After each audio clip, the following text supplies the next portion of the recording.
கணுக்கால்களும்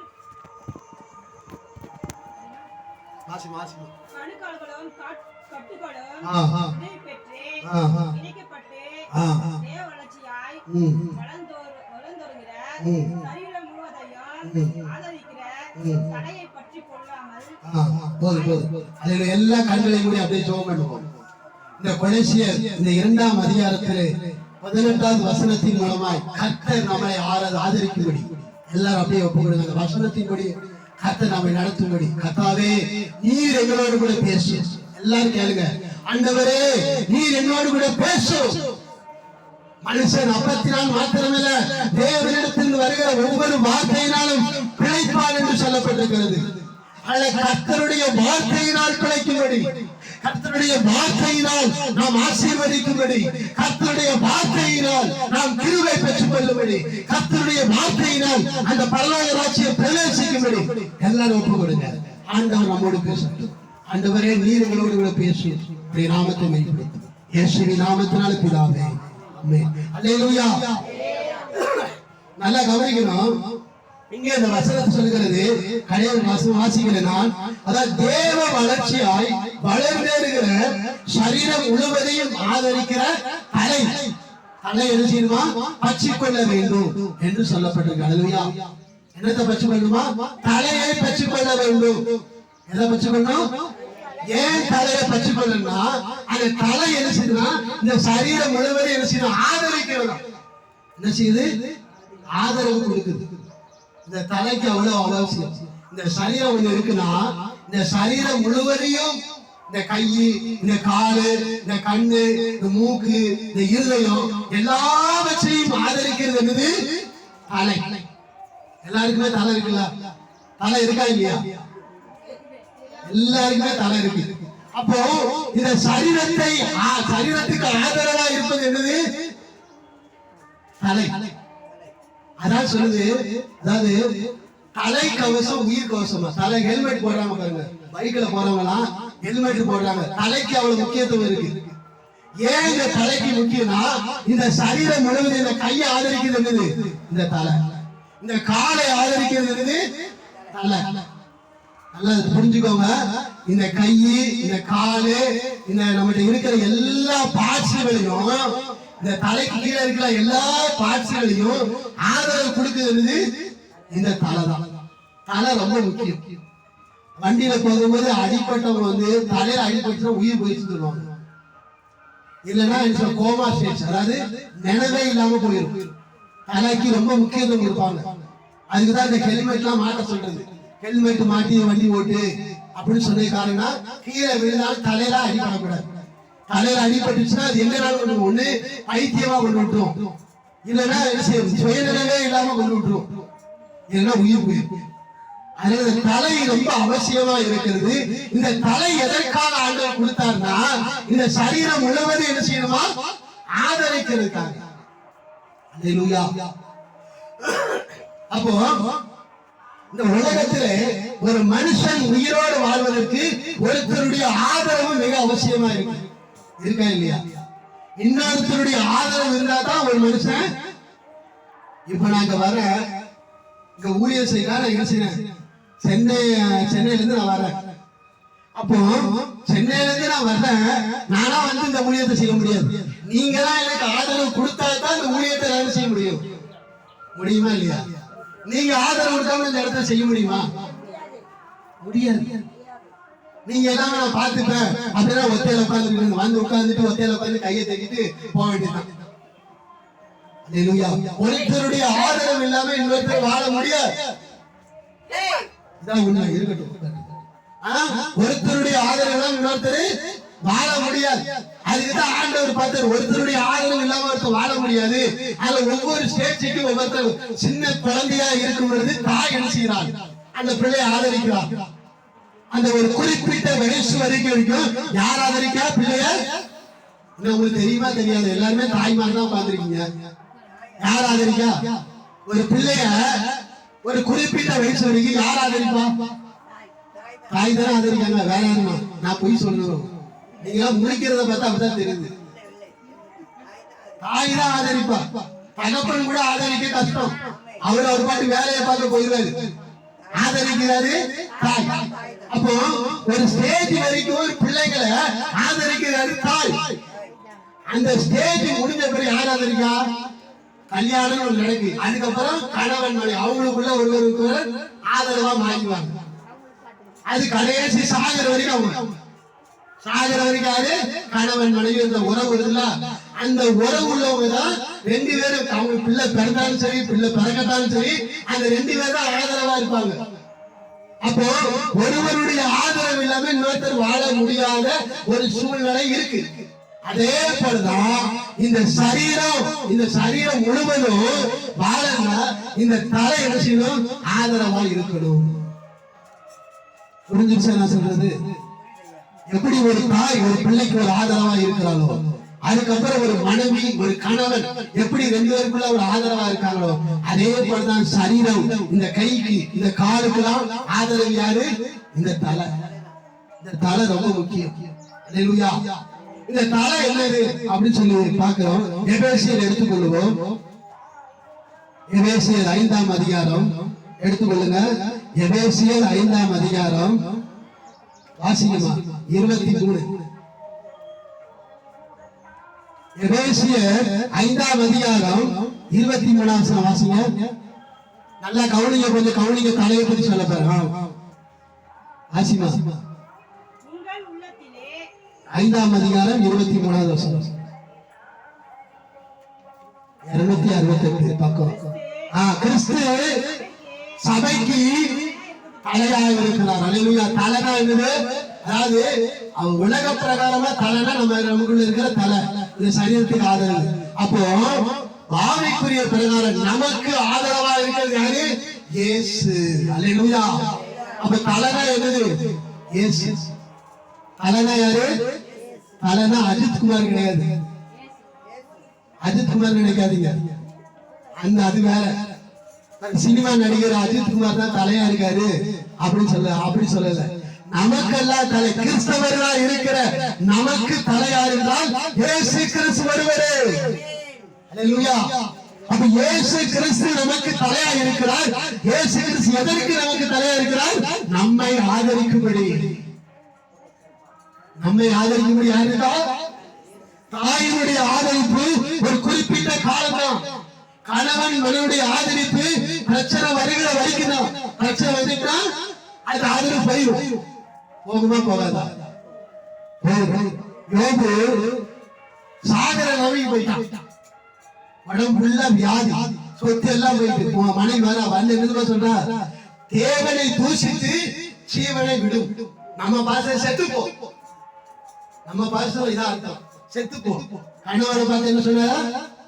செத்து போ. நீ உயிரோடு இருக்கவே வேண்டாம். நீ உயிரோடு எனக்கு பிரச்சனை. நான் தான் நினைச்சிடும் உன்னை பாத்ரூம் கூட்டு போனோம், அங்க கூட்டு போனோம், இங்க கூட்டு போனோம். உனக்கு எல்லா வேலையும் நான் பார்க்கணும். உனக்கு என்னால பார்க்க முடியாது. நீ செத்து போ. யார் சொன்னா? யோபுடைய மனைவி. மனைவி என்பவள் ஆதரவா இருப்பாங்க. கணவன் என்பவன் ஆதரவா இருக்கிறவர்கள் என்ன கைவிட்டு போய்விடுவார்கள். ஆனா ஆதரவா இருக்கிற இயேசு ஒருபோதும் கைவிட மாட்டார். அல்லேலூயா. நமக்கு தலையா இருக்கிற இயேசு கிறிஸ்து ஒருபோதும் நம்மை கைவிட மாட்டார். அல்லேலூயா. நமக்கு ஆதரவு யாரு? இயேசு. நமக்கு தலை யாரு? இயேசு. அல்லேலூயா. அதாவது குடும்பம்னு எடுத்துக்கிட்டா நல்லா கவனிங்க. குடும்பத்துல தலைவர் ஒருத்தர் இருப்பார். அவர் தான் எல்லாத்தையும் பொறுப்பா செய்யணும். தலைவருக்கு தான் அந்த பொறுப்பு. யாருக்கு?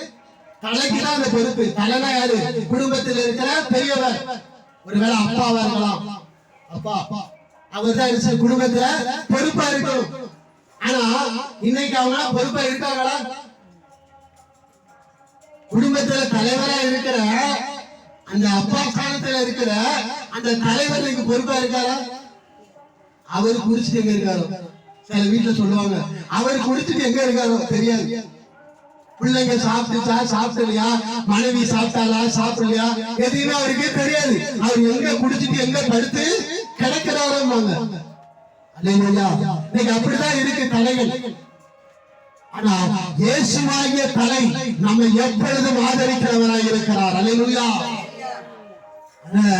குடும்பத்துல ஒரு தலைவர் என்பதுன்னா பொறுப்பா இருக்கணும். அந்த பொறுப்பை விடக்கூடாது. மனைவியை எப்படி பார்க்கணும், பிள்ளைகளை எப்படி நடத்தணும், அதுல சரியா இருக்கணும். அப்படி சரியா இருந்தா அந்த குடும்பம் எப்படி இருக்கும்? ஆசீர்வாதமா இருக்கணும். குடும்பத்துல தலைவர் சரியில்லைன்னா குடும்பமே சரியில்லாம போயிருக்கும். அல்லேலூயா. குடும்பமே சரியில்லாம போயிடும். ஒருவேளை குடும்ப தலைவர் மறித்து விட்டால் குடும்ப தலைவி என்ன செய்யணும்? சரியா இருக்கணும். குடும்ப தலைவி சரியா இருக்கணும். குடும்ப தலைவி சரியில்லைன்னா குடும்பம் சீர்கெட்டு போயிடும். நல்லா யோசிச்சுக்கோங்க. குடும்ப தலைவர்களா இருக்கிறவர்கள் இல்லாவிட்டால் குடும்ப தலைவிதான் குடும்பத்தை பார்க்கணும். அந்த குடும்ப தலைவி சரியில்லைன்னா குடும்பம் சீர்கெட்டு போயிடும். அல்லேலூயா. அதனால குடும்பம் ஒண்ணு இருந்தா குடும்பத்தில் இருக்கிற தலைவர் என்ன செய்யணும்? பொறுப்பா இருக்கணும். இல்ல தலைவி என்ன செய்யணும்? பொறுப்பா இருக்கணும். ரெண்டு பேருமே பொறுப்பு இல்லைன்னா குடும்பம் சீரழிந்து போயிடும். அல்லேலூயா. அதனால தலை சரியா இருக்க வேண்டும். அதனால மனுஷன் ஆதரவா இருந்தால் அந்த ஆதரவு ஒரு குறிப்பிட்ட காலம் தான். ஆனா இயேசுவாகிய தலை நமக்கு ஆதரவா இருக்கிறதுனால அந்த ஆதரவு கடைசி வரைக்கும், இந்த பூமியில மரிக்கிற வரைக்கும் நமக்கு ஒரே ஒரு ஆதரவு என்றால் அது இயேசு கிறிஸ்து ஒருவரே. அல்லேலூயா. இயேசுதான் நம்ம ஆதரிப்பார். அதனால அந்த இயேசு என்ன செய்யணும்னா பற்றி கொள்ளணுமா, பிடிச்சு கொள்ளணுமா, விட்டுறக்கூடாது. என்ன செய்யக்கூடாது? இயேசு விட்டுறக்கூடாது. நீங்க எல்லாரும் வந்திருக்கீங்க, எல்லாருக்குமே இயேசுவை தெரியும். எல்லாருக்குமே இயேசுவை தெரியும். அப்ப இயேசுவை தெரிந்த நீங்கள் இயேசுவை என்ன செய்யக்கூடாது? விட்டுறக்கூடாது. விட்டுற பிரச்சனை வரும்போது இயேசுவை விட்டாச்சுன்னா எப்படி ஆதரவு கிடைக்கும்? அல்லேலூயா. ரெண்டு காரியம் சொல்றேன். அதாவது ரெண்டு காரியம் சொல்றேன். நகோமி என்கிற ஒரு பெண்ணை நாம் வேதத்தில் பார்க்கலாம். யாரு? நகோமி. அவ பேர் நகோமி. நல்ல ஒரு குடும்பம். அந்த குடும்பத்துல கணவன் மனைவி 2 ஆம்பளை பிள்ளைங்க. எத்தனை பிள்ளைங்க? 2 ஆம்பளை பிள்ளைங்க. அப்போ அவங்க இருக்கிற தேசம் பெத்தலகேல். அவங்க இருக்கிற ஊர் என்னது? பெத்தலகேல். பெத்தலகேல் என்பது அப்பத்தின் வீடு. அப்பத்தின் இயேசு கிறிஸ்துவினுடைய வீடு. அதாவது இப்ப சபை நம்ம கூடி இருக்கிறோமே, இதுதான் என்னது? பெத்தலகேல். நம்ம இந்த சபையில இருக்கிற சபைதான் பெத்தலகேல். இப்போ இந்த பெத்தலகேல் என்ன வந்து பஞ்சம். என்ன வந்துட்டு? சாப்பாட்டுக்கு விளையிறதுக்கு கோதுமை இல்ல, ஒண்ணு இல்ல, பஞ்சம். இந்த பஞ்சம் வந்த உடனே என்ன செய்தால் என்றால் இந்த நகோமி ஒரு தீர்மானம் எடுக்கிறார். இந்த பெத்தலகேம்ல இருந்தால் நாம் என்ன செய்ய முடியாது? உயிர் வாழ முடியாது. ஏன்னா பஞ்சம். ஆனா இந்த பெத்தலகேமை விட்டு போயிட்டா நம்ம உயிரோட வாழலாம் அப்படின்னு சொல்லி தீர்மானம் எடுத்தார். எதை விட்டு போனா? ஒரு புரியுதுக்கா சொன்னா இயேசு விட்டு போனா. என்ன வந்துட்டு? பஞ்சம் வந்துட்டு, குறை வந்துருச்சு, பிரச்சனை வந்துருச்சு. பிரச்சனை வந்தாலும் இயேசு விட்டு போன தீர்மானம் எடுக்கலாம். இயேசு விட்டு போயிட்டான். போயிட்டு மோபாப் என்கிற ஒரு தேசத்தில் இருந்தா. எந்த தேசம்? மோபாப். 10 வருஷம் இருந்தார். எத்தனை வருஷம்? 10 வருஷம் ஆச்சு. 10 வருஷம் ஆனா 2 பிள்ளைகளை கூட்டு போனால அந்த பிள்ளைங்களுக்கு கல்யாணம் ஆயிடுச்சு. என்ன ஆயிடுச்சு? இப்ப மோபாப் தேசத்துல போனோம்னா ஒரே சந்தோஷம். என்னது? சந்தோஷம். இங்க பஞ்சம். பெத்தலகேம்ல பஞ்சம். இங்க என்னென்ன பஞ்சம் இல்ல. இங்க போன உடனே நினைச்சு ஒரு 10 வருஷம் தான் ஆச்சு. அதுக்குள்ளேயும் பிள்ளைகளுக்கே கல்யாணம் வந்துருச்சு. பஞ்சம் மாறிடுச்சு, எல்லாம் மாறிடுச்சு. குடும்பமே ஆசீர்வாதமா இருக்கும். என்ன ஆச்சுன்னா 10 வருஷம் கல்யாணம் ஆச்சு. கல்யாணம் குறிப்பிட்ட ஒரு நாள் வரைக்கும் 2 பிள்ளை செத்து போச்சு. ஃபர்ஸ்ட் கணவர் செத்து போயிட்டாரு. யார் செத்து போயிட்டா? ஃபர்ஸ்ட் அவருடைய கணவர் செத்து போயிட்டாரு. ரெண்டாவது 2 பிள்ளைங்க தான் இருந்தாங்க. 2 பிள்ளைங்களும் செத்து போச்சு. பெத்தலகேமை விட்டு இயேசு விட்டு போனா பஞ்சம் வந்துச்சு, பிரச்சனை வந்துச்சுன்னு சொல்லி இயேசு விட்டு போயிட்டான். போனதுனால அங்க போய் என்ன நினைச்சு? கல்யாணம் நடந்துச்சு. ஆனா கடைசி என்னாச்சு? உயிர் போயிடுச்சு. அல்லேலூயா. வாழ்றது எதுக்காக வாழ்றோம்? உயிர் வாழதான் வாழ்றோம். சாப்பிடுறதுக்கு சாப்பிடுறோம், உயிர் வாழதுக்காக சாப்பிடுறோம். உயிரே ஆண்டவரை விட்டு போயிட்டா தன்னிடத்தில் இருந்த பிள்ளைகளையும் தனக்கு இருந்த கணவரையும் இழந்து போயிட்டான். அல்லேலூயா. இழந்து போய்விட்டார். ஆண்டவரை விட்டு நாம் என்ன செய்யக்கூடாது? போகக்கூடாது. இயேசுவை ஏற்றுக்கொள். நமக்கு பிரச்சனை வரும். அதான் சொல்றா, பெத்தலகேம்ல இருந்தா பஞ்சம் வந்துச்சு. பெத்லகேம்ல பஞ்சம் இருக்கு, அதாவது இயேசு கிட்ட வந்தா பிரச்சனை வராதுன்னு யாருமே சொல்லக்கூடாது. இயேசு கிட்ட வந்தாலும் பிரச்சனை உண்டு, பாடு உண்டு, உபத்திரம் உண்டு, எல்லாம் வரதான் செய்யும். ஆனா இயேசு நம்மளை கைவிட ஆதரிக்கிற ஆண்டவரை இயேசு கிறிஸ்து அவருடைய ஆதரவை முறியடிக்க மாட்டார். ஆதரவு கொடுத்து கொண்டே இருப்பார், பிரச்சனையை சரி பண்ணி கொண்டே இருப்பார். அந்த பிரச்சனையை சரி பண்ணதுக்கு என்ன செய்யணுமோ அதை செய்வார். நம்ம அவசரப்பட்டோம்னா கிடைக்காது. அவசரம் இன்னைக்கு எல்லாருமே அவசரம். உடனே ஆசீர்வாதம் வரணும். என்ன செய்யணும்? இந்த சில சினிமால காட்டாங்க, ஒரு பாட்டுல என்ன செய்யறாங்க, பெரிய பணக்காரன் ஆயிடுவாங்க. ஒரு பாட்டுல பெரிய பணக்காரன் ஆயிடுவாங்க, அது சினிமா. ஆனா நாம நினைக்கிறோம் அப்படி உடனே பணக்காரன் ஆயிடணும். ஆண்டவர்கிட்ட கிட்ட வந்துட்டா உடனே நம்ம பணக்காரன் ஆயிடணும். ஆண்டவர்கிட்ட நம்ம வந்துட்டா உடனே நமக்கு எல்லாம் சரியாயிடும். உடனே எப்படி சரியாகும்? அது கஷ்டப்பட்டு உழைக்கிறவங்களுக்கு தான் அந்த உழைப்பின் அருமை தெரியும். அந்த பணத்தை செலவு பண்ணும்போது அந்த செலவு பண்ணது யோசிப்பான். இஷ்டத்துக்கு பணம் வந்துச்சுங்க, இஷ்டத்துக்கு செலவு பண்ணுவான், பண்ண மாட்டாங்க. அந்த கஷ்டத்தின் அருமை தெரியாது. உழைக்கிறவனுக்கு தான் தெரியும், கஷ்டப்படுறவனுக்கு தான் தெரியும் அந்த பணத்தினுடைய அருமை. இன்னைக்கு கஷ்டப்படாம இன்னைக்கு நிறைய பேர் உட்கார்ந்து சாப்பிட நினைக்கிறாங்க, உட்கார்ந்து சாப்பிடுறாங்க. அது என்ன தெரியும் அவங்களுக்கு? என்ன கஷ்டம் தெரியும்? ஒரு கஷ்டமும் தெரியாது.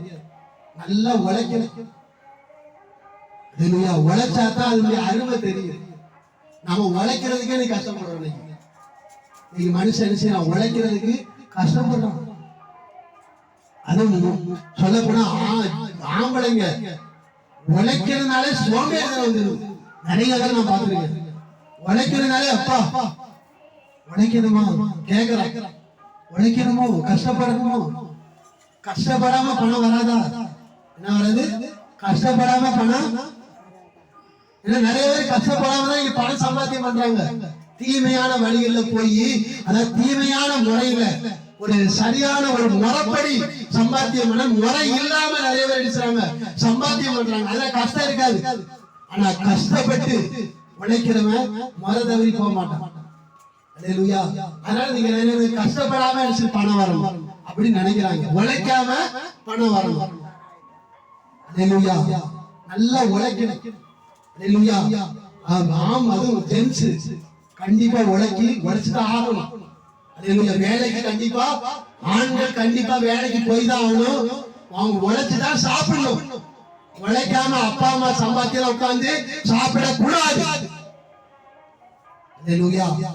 அப்பா அம்மா சேர்த்து வச்சிருந்தாலும் சரி, நீங்க என்ன செய்ய உட்கார்ந்து வேலை பார்க்கணும்.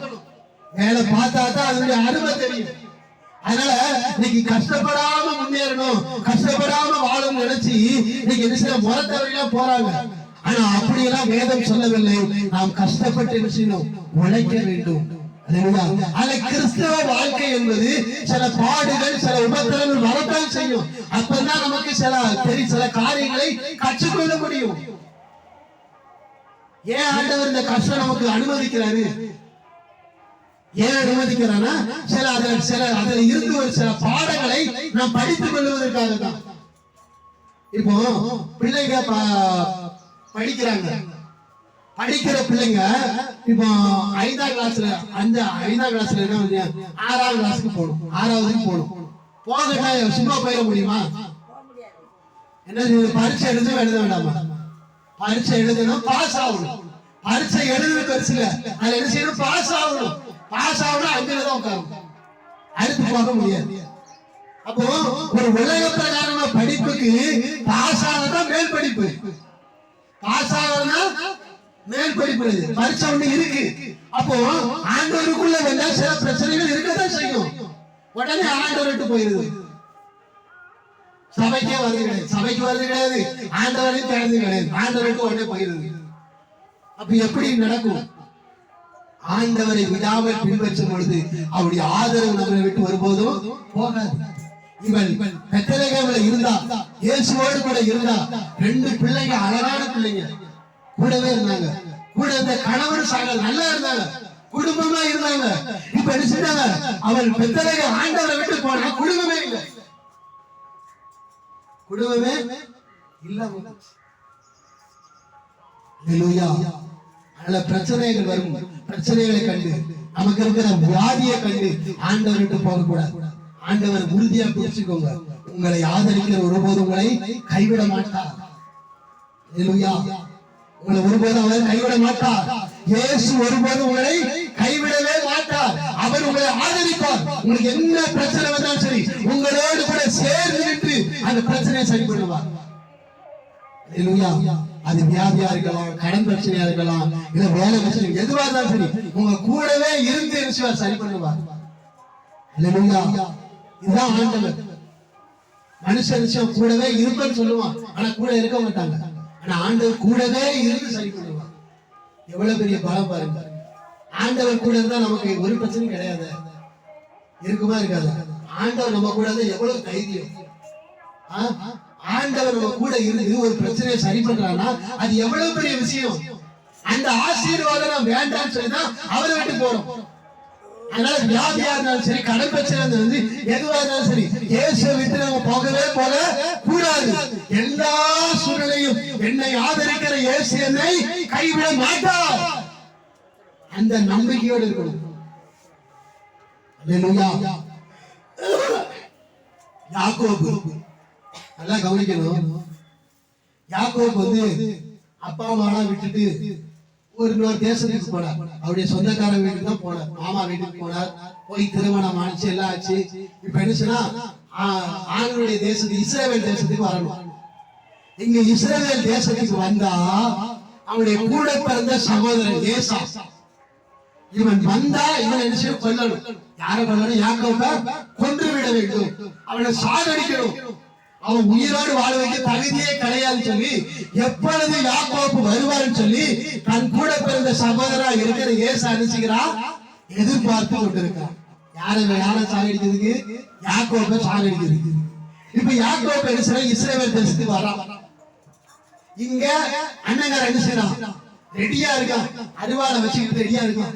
தம்பிக்காரன் எப்பொழுது வருவான் அவனை என்ன செய்யணும்? ஒரே பாடு போட்டு அவன் சாகடிக்கணும் அப்படின்னு சொல்லி அவனுடைய ஆட்கள் எல்லாத்தையும் சேர்த்துக்கிட்டு அவன் வருவதுக்காக எதிர்பார்த்துட்டு இருக்கான். இவன் வர்ற செய்தி கேள்விப்பட்டாச்சு. யார் வரா? தம்பிக்காரன் வரான்னு சொல்லி செய்தியை கேள்விப்பட்டு இவங்க எல்லாம் ஆயத்தமா இருக்காங்க. எதுக்கு? கொலை செய்ய, யாக்கோபை கொலை செய்யறதுக்கு இங்க காத்து இருக்காங்க. அப்படி இருக்கிற அந்த சமயத்துல இந்த யாக்கோபு என்ன செய்யறார்? அதாவது ஒரு ஆற்றங்கரை வந்தது. அந்த ஆற்றங்கரையில உட்கார்ந்து ஜெபம் பண்ணினான். என்ன பண்ணா? ஜெபம் பண்ணான். எதுக்காக ஜெபம் பண்றான்?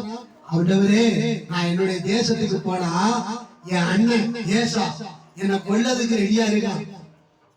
நான் என்ன செய்ய? சாகக்கூடாது, நான் உயிர் வாழணும். அல்லேலூயா. உட்கார்ந்து ஜெபம் பண்றான். என்ன பண்றான்? ஜெபம் பண்றான். ராத்திரி முழுவதும் ஜெபம் பண்றான். எப்படி? ராத்திரி முழுவதும் ஜெபம் பண்ணிக்கிட்டு இருக்காங்க. நீங்க எல்லாம் ஜெபம் பண்றீங்களா? ஜெபம் பண்றீங்களா? டெய்லி ஜெபம் பண்ணு. ஜெபம் பண்ணாம யாரும் இருக்க. ஜெபம் பண்ணாம காலையில எழுந்து மற்ற மாதிரி கொஞ்சம் வேலை ஏதாவது இருக்கும். காலையில எழுந்து கண்டிப்பா ஜெபம் பண்ணிட்டு அந்த வேலையை பாருங்க. ஜெபம் பண்ணாம மட்டும் இருக்காது. அதுவும் கிறிஸ்தவர்களா இருக்கிற நாம் ஜெபம் பண்ணாம இருக்கவே கூடாது. இன்னும் சொல்ல போனா குடும்பமாய் முடிஞ்சா குடும்பமா ஜெபம் பண்ணி பாருங்க. குடும்ப ஜெபம்லாம் பண்ண, குடும்ப ஜெபம்லாம் பண்றீங்களா? குடும்பமா இருந்தா குடும்ப ஜெபம் பண்ணணும். குடும்பமா ஜெபம் பண்ணா அது ஆசீர்வாதம். கணவன் மனைவி ஒரு வீட்டுல இருக்காங்கன்னா 2 பேரும் ரட்சிக்கப்பட்டவங்கன்னா 2 பேரும் உட்கார்ந்து ஜெபம் பண்ணணும். குடும்பம் ஒரு வீடு இருந்தா அந்த வீட்டுல ஜெபம் இருக்கணும். சபை இல்லாம இருக்கக்கூடாது. ஜெபம் பண்ணணும். பிரச்சனை அதாவது ஏதோ நமக்கு தேவை வரும்போது மட்டும் போய் உட்கார்ந்து ஜெபம் பண்ணது இல்ல. நம்ம டெய்லி எழுச்சி ஜெபம் பண்ணணும். ஜெபம் பண்ணாத நாள் இருக்கக்கூடாது. எப்படி சாப்பிடாத ஒரு நாள் இருக்குதோ, எப்படி தண்ணி குடிக்காத ஒரு நாள் இருக்குதோ, அதே போல ஜெபம் பண்ணாத ஒரு நாள் இருக்க கூடாது. டெய்லி ஜெபம் பண்ணணும். எப்படி நம்ம சாப்பிடுறோமோ, எப்படி தண்ணீர் குடிக்கிறோமோ, அதே போல டெய்லி ஜெபம் பண்ணணும். அது சின்ன பிள்ளைங்க நல்லா கவனிங்க. சின்ன பிள்ளைங்க கண்டிப்பா ஜெபம் பண்ணி தான் ஆகணும். ஜெபம் பண்ணாம இருக்கக்கூடாது. வாலிப பிள்ளைங்க என்ன செய்யுது? பொல்லாத காலம் வந்து இன்னைக்கு வாலிப பிள்ளைங்களாம் என்ன பாதுகாக்க முடியல. பெற்றவங்க கூடயே போக முடியுமா? போக முடியாது. அப்போ அந்த வாலிப பிள்ளைகளுக்கு பாதுகாப்பு வேணும்னா அது ஆண்டவர் ஒருத்தரால தான் முடியும். அப்ப வாலிப பிள்ளைங்க கண்டிப்பா ஜெபம் பண்ணணும். வாலிப பிள்ளைங்க ஜெபம் பண்ணணும். ஏன்னா எந்த ரூபத்துல அந்த பிள்ளைகளை யார் பிடிக்கான்னு தெரியாது. கூட பழகிட்டு இருக்கிறவங்க வச்சுருவாங்க. அந்த பிள்ளைகளுக்கு மோசமான வழியை கற்றுக் கொடுக்காங்க. கூட இருக்கிறவங்களே பாதுகாப்பு இல்லை வாலிப பிள்ளைகளுக்கு. அதனால வாலிப பிள்ளைங்க கண்டிப்பா ஜெபம் பண்ணணும். சின்ன பிள்ளைங்களும் ஜெபம் பண்ணணும், வாலிப பிள்ளைங்களும் ஜெபம் பண்ணணும். குடும்பத்துல ரட்சிக்கப்பட்ட எல்லாருமே ஜெபம் பண்ணாம இருக்கவே கூடாது. ஒரு நாள் ஜெபம் பண்ணாம போக கூடாது. ஜெபம் பண்ணி ஆகணும். ஜெபம்னா என்ன? ஜெபம்னா என்ன? ஜெபம்னா சும்மா ஒரு இடத்துல போய் உட்கார்ந்து அப்படியே உட்கார்ந்து கொஞ்ச நேரம் உட்கார்ந்து ஜெபம் பண்ணிட்டு தான் ஜெபம் நினைக்கிறீங்களா? அது எல்லாராலையும் முடியாது. அது எல்லாராலையும் முடியாது. சபை சில இடத்துல சபை இருக்கும். சபையில போய் ஜெபம் பண்ண முடியும். சபை சில இடத்துல இருக்கு. நம்ம வீடு தான். வீட்டுல ஒரு இடம் நமக்கு ஒரு இடம் இருக்காது. இருக்குமா இருக்காது. போய் உட்கார்ந்து நீங்க முழங்கால் போடணும் கூட அவசியம் இல்லை. முழங்கால் போடணும் கூட அவசியம் இல்லை. ஏன்னா சிலவருக்கு முட்டுல இருக்கும், வலி இருக்கும், இருக்கும். முழங்கால் உட்கார்ந்து ஒரு பிள்ளைகிட்ட பேசுவீங்கல்ல, பிள்ளைகிட்ட பேசுவீங்கல்ல, அதே போல உட்கார்ந்து பேசுங்க. இதான் ஜெபம். பிள்ளைங்கிட்ட உட்கார்ந்து பேசுறது போல, கணவர்கிட்ட உட்கார்ந்து பேசுறது போல, மனைவிட்ட உட்கார்ந்து பேசுறது போல, ஒரு நண்பர்கிட்ட உட்கார்ந்து பேசுறது போல நீங்க உட்கார்ந்து பேசினா போதும். அதான் ஜெபம். அதை செய்ய முடியாதா? உட்கார்ந்து பேசுங்க. ஒரு மனுஷத்தை உட்கார்ந்து என்ன பேசுவீங்க? உங்க குறைய போய் சொல்றீங்களா இல்லையா? இப்போ நான் வரேன், நான் வாரத்துல ஒரு நாள் தான் வரேன், வந்த ஏன்டா நீங்க உங்க குறைய சொல்றீங்க. இதான் ஜெபம். ஏன்டா சொல்றது நான் தப்புன்னு சொல்லல. இதே மாதிரி உட்கார்ந்து ஆண்டவர்கிட்ட சொல்லுங்க. ஏன்டா சொல்றது கூட கொஞ்சம் லேட் ஆகும். அதுக்கு பதில் கிடைக்க கொஞ்சம் லேட் ஆகும். ஆனா நீங்க ஆண்டவர்கிட்ட டைரக்டா உட்கார்ந்து சொல்லிட்டீங்கன்னா லேட் ஆகாது. உடனே பதில். உட்கார்ந்து பேசுறீங்களா? அப்படி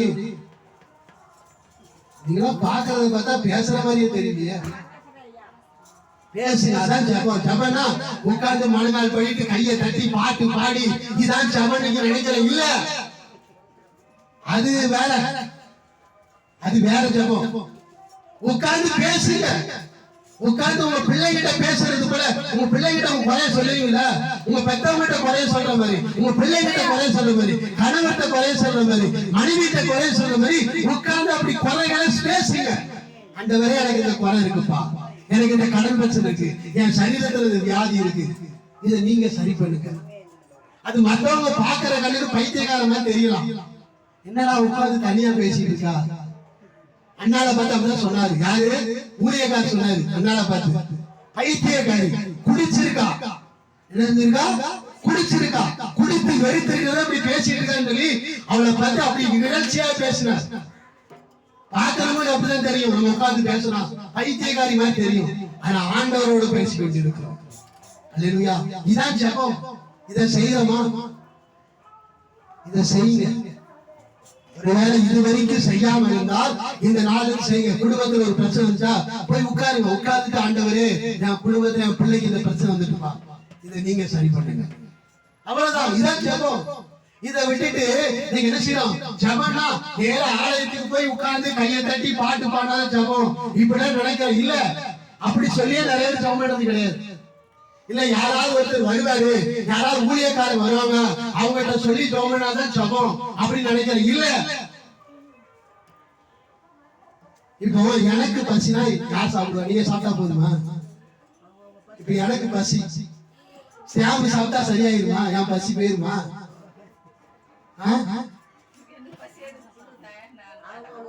அவனுக்கு தான் பசியா இருக்கு, எனக்கு ஆறாது.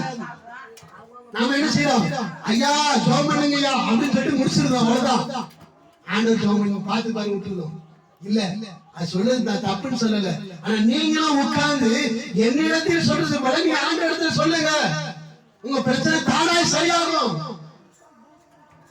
ஜெபம் பண்றதை விடக்கூடாது, ஜெபம் பண்ணிதான் ஆகணும். அதனால யார சின்ன பிள்ளைங்களா இருந்தாலும் சரி பெரிய பிள்ளைங்களா ஜெபம் பண்ணாம இருக்கக்கூடாது. ஜெபம் பண்ணி ஆக வேண்டும். அல்லேலூயா. உங்களுடைய ஜெபத்துக்கு அவ்வளவு வல்லமை இருக்குங்க. அதனால ஜெபம் பண்ண வேண்டும். அல்லேலூயா. அப்போ இந்த யாக்கோபு ராத்திரி முழுஞ்சவங்க, எப்போ ராத்திரி முழுஞ்சவங்க நைட் பிரேயர், நைட் பிரேயர் பண்றாரு. எதுக்கு? இப்போ வீட்டுக்கு போனா, இப்போ தேசத்துக்கு போயிட்டா அண்ணங்கார அரிசிவான் கொண்டு விடுவான், உயிர் போயிடும். உட்காந்து ஜெபம் பண்றான். ஜெபம் பண்ணவன் என்ன செய்யலாம் விஷயம் எல்லாம் கவனிக்கணும். அப்போ அவன் உட்கார்ந்து ஜெபம் பண்ணி கொண்டிருக்காரு. தொடையில ஒருத்தர் அடிச்சுவாரு. தொடை தெரியுமா? உட்கார்ந்து ஜெபம் பண்ணிட்டு இருக்காரு. தொடைய ஒருத்தர் அடிச்சுவாரு. தொடைய அடிச்சுவாரு. யாருன்னா தூதனானவர், அதான் இயேசு கிறிஸ்து. என்ன விடுப்பா, நான் போகணும் அப்படின்னு சொல்லி தொடைய அடிச்சுவாரு. விட மாட்டேங்க. தொடையில அடிபட்டுருச்சு. அடிபட்டும் விட மாட்டேங்க. ஆண்டவரை நீங்க என் ஜெபத்தை நான் ஆசீர்வதித்தாலுடைய உண்மை விட மாட்டேன் அப்படிங்க. உடனே ஆண்டவர் பார்த்தார். இது ஏன் சொல்றேன்னா நல்லா கவனிங்க. ஆண்டவர் உடனே நீ இன்றையிலிருந்து இஸ்ரவேல் என்று, யாக்கோப் அல்ல இஸ்ரவேல் என்று அழைக்கப்படும் ஆண்டவர் ஆசீர்வதிச்சாரு. ஆண்டவர் போயிட்டார். போனதுக்கு அப்புறம் எப்படி நடந்தா தெரியுமா? நொண்டி நொண்டி நடந்தாங்க. அப்ப எவ்வளவு வலிச்சிருக்கும், கால் வலிச்சிருக்கும். நொண்டி நடக்கிறான். அப்ப நொண்டி நடக்கிறானா அவனுக்கு எந்த அளவுக்கு வலி இருந்தால் அவன் நொண்டி நடந்திருப்பான். அப்போ அந்த வலியெல்லாம் தாங்கியும் ஆண்டவர் மேல. அல்லேலூயா. நம்ம நினைக்கிறோம் ஆண்டவர்கிட்ட வந்துட்டா போதும், உடனே நம்ம பிரச்சனை சரியாயிடும். ஆண்டவர்கிட்ட வந்துட்டா போதும் நமக்கு ஆசீர்வாதம் வந்துடும், நமக்கு பிரச்சனையே கிடையாது நினைக்கிறது இல்ல.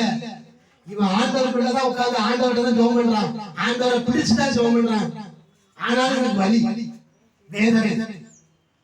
ஆனால் அந்த வலியின் மத்தியிலையும் அந்த வேதனையின் மத்தியிலையும் ஆண்டவரை விடல. ஆண்டவரே நீர் என்னை ஆசீர்வதித்தால் நான் உண்மை விட மாட்டேன் என்று சொல்லி ஆண்டுடைய ஆசீர்வாதத்துக்காக அப்படியே ஜெபித்து தேவனுடைய ஆசீர்வாதத்தை பெற்றுக்கொண்டார். அப்படிதான் நம்ம கற்றுக்கணும். நமக்கு என்ன பிரச்சனை வந்தாலும் சரி ஆண்டவர்கிட்ட போகக்கூடாது, இயேசு விட்டு போகக்கூடாது, சபையை விட்டு போகக்கூடாது, சபைக்கு வராம இருக்கக்கூடாது. நம்ம அதெல்லாம் விட்டுருந்தோம். ஆனா ஆண்டவர் பிரச்சனையை மாற்றணும். இதை மாத்திரம் நம்ம கரெக்டா இருக்கும். ஆண்டவர் பிரச்சனைய சரி பண்ணும், என் வியாதியை சரி பண்ணும், என் கடன் பிரச்சனை, இது மாத்திரம் தான் நம்ம மைண்ட்ல இருக்கு. ஆனா ஆண்டவரை தேடிதான் போறது கிடையாது, ஜெபம் பண்றதுதான் கிடையாது. அல்லேலூயா. அதனால இயேசுவை ஒருபோது விடக்கூடாது. நமக்கு தலையா இருப்பது யாரு? இயேசு. அல்லேலூயா. நமக்கு நான் தலையாரு இயேசு கிறிஸ்து. தலையா இருக்கிற இயேசு கிறிஸ்து எதற்கு இருக்கிறார்? நம்மை ஆதரிக்கும்படி. அல்லேலூயா. நம்மை ஆதரிக்கும்படி யாருக்கா? இயேசு இருக்கிறார். அல்லேலூயா. உங்களுடைய புருஷனோ மனைவியோ பிள்ளைகள் உங்களை ஆதரிக்க மாட்டார்கள், இயேசு ஒருவர்தான் உங்களை ஆதரிப்பார். அதனால இயேசுவை விட்டுறாதீங்க. இயேசுவை நல்லா பிடிச்சுக்கோங்க. உங்க தலையா இருக்கிற இயேசுவை நல்லா பிடிச்சுக்கோங்க, விட்டுறாதீங்க. என்ன பிரச்சனை வந்தாலும் சரி, எவ்வளவு வலி வந்தாலும், எவ்வளவு வேதனை வந்தாலும், எவ்வளவு பாடுகள் வந்தாலும், எவ்வளவு விபத்துல வந்தாலும் இயேசுவை விட்டு போகாதீங்க. இன்னைக்கு நிறைய பேர் இயேசு விட்டு போறாங்க. பிரச்சனை வந்தவங்க இயேசு விட்டு போய் எதையெல்லாமோ தேடுறாங்க, அதுல ஒரு பிரயோஜனமும் கிடையாது. அல்லேலூயா. அதனால இயேசுவை மாத்திரம் விடாதீங்க. இந்த நகோமி இயேசுவை விட்டு போனாள், தன் குடும்பத்தையே இழந்தாள். இந்த யாக்கோபு என்ன பிரச்சனை என்ன வேதனை பரவாயில்ல, நான் இயேசுவை விட மாட்டேன்னு சொன்னான். கடைசி நினைச்சு அண்ணங்காரன் வந்து அவனை வெட்டலாம் செய்யல, கட்டி பிடிச்சி முத்தம் விட்டு சமாதானம் சொல்றான். அல்லேலூயா.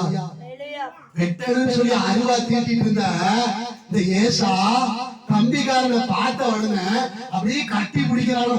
கட்டி பிடிச்சி, அப்பா என்னுடைய சொத்து ஃபுல்லா உனக்கு, என்னது என்னுடைய சொத்து ஃபுல்லா நீ வச்சுக்கோ, என்னுடைய ஆடுகளை நீ வச்சுக்கோ, என் தங்கத்தை ஃபுல்லா நீ வச்சுக்கோ. காரணம் என்ன? அவன் அந்த பாடுகள் மத்தியிலையும் அந்த வலியின் மத்தியிலையும் கர்த்தரை விடவில்லை. அல்லேலூயா. உங்க குடும்பத்துல சமாதானம் வேணுமா? நல்லா நினைச்சுங்க, ஆண்டவர் விடாம நல்லா ஜெபம் பண்ணுங்க, குடும்பத்துல சமாதானம் கிடைக்கும். கணவன், அதாவது நிறைய குடும்பத்துல பிள்ளைங்க மருமக சண்டை போட்டு நடக்காங்க, குடும்பத்துல சமாதானமே இல்லை. சமாதானம் வேணுமா? நல்ல ஜெபம் பண்ணுங்க. இந்த யாக்கோபை போல ஜெபம் பண்ணுங்க, சமாதானம் கிடைக்கும். அல்லேலூயா. என்ன சமாதானத்தை பத்தி பேசுற ஒண்ணுமே இல்லை. உங்க வீட்டுல சண்டையே இல்லையா? பிள்ளைங்க சந்தோஷம், சமாதானமா இருந்தீங்கன்னா சந்தோஷம் தான். உங்க குடும்பத்துல நீங்க குடும்பமா சமாதானமா இருக்கிறீர்கள் என்றால் அது உண்மையிலே நீங்க செய்த பாக்கியம். ஆனா சமாதானம் இல்லாம இருந்தால் நல்ல ஜெபம் பண்ணுங்க. உட்கார்ந்து ஒரு மனுஷன் பேசுற மாதிரி உட்கார்ந்து ஆண்டவர்கிட்ட உட்கார்ந்து பேசுங்க. உங்களை ஆதரிக்கிற தலையா இருக்கிற இயேசு உங்களுடைய பிரச்சனையை சரி பண்ணுவார். சமாதானம் இல்லாத உங்களுக்கு சமாதானத்தை தருவார். ஜெபம் பண்ணலாமா? ஒப்புக்கொடு ஜெபம் பண்ணலாமா? எல்லாரும் ஒப்புக்கொடு ஜெபம் பண்ணுங்க. இன்னும் வீட்டுல ஜெபம் பண்ணுங்க. ஜெபம் பண்ணுனா சும்மா அப்படி 4 பேர் கூடாத ஜெபம்லாம் கிடையாது. உட்கார்ந்து ஒரு மனுஷன் பேசுங்க, பேசுங்க, நல்லா பேசுங்க. ஆண்டவர்கிட்ட உட்கார்ந்து மணிக்கணக்கா உட்கார்ந்து பேசுங்க. பார்க்கிறவர்கள் என்னத்தி பேசிட்டு போறாங்க, அவங்க பைத்தியக்காரன் சொல்றாங்க, என்னத்தி சொல்லிட்டு போறாங்க. நமக்கு என்ன? நம்ம பிரச்சனை நமக்கு சரியானா போதும். நம்ம குடும்பம் சமாதானமா இருக்கணும், நாம் ஆசீர்வாதமா இருக்கணும், நம்முடைய பலவீனங்கள் எல்லாம் நீங்கணும். அதனால யார் என்ன சொன்னா நமக்கு என்ன? நம்ம உட்கார்ந்து ஆண்டவர்கிட்ட உட்கார்ந்து பேசுங்க. நம்மை ஆதரிக்கிற தலையா இருக்கிற இயேசுவிடத்துல பேசுங்க. நமக்கு யார் ஆதரிப்பா? இயேசு வருவதா நமக்கு ஆதரவு. எல்லாரும் ஒப்புக்கொடுங்க. ஆண்டவரே, எனக்கு ஆதரவா இருக்கிற என் இயேசுவே, என் குடும்பத்தை ஆதரியும், என்னை ஆதரியும், என் பிள்ளைகளை ஆதரியும். ஒப்புக்கொடுங்க, ஒப்புக்கொடுங்க, ஒப்புக்கொடுங்க. ஹல்லேலூயா, ஹல்லேலூயா. எல்லாரும் ஒப்புக்கொடுங்க. ஹல்லேலூயா, ஹல்லேலூயா, ஹல்லேலூயா, ஹல்லேலூயா, ஹல்லேலூயா, ஹல்லேலூயா, ஹல்லேலூயா.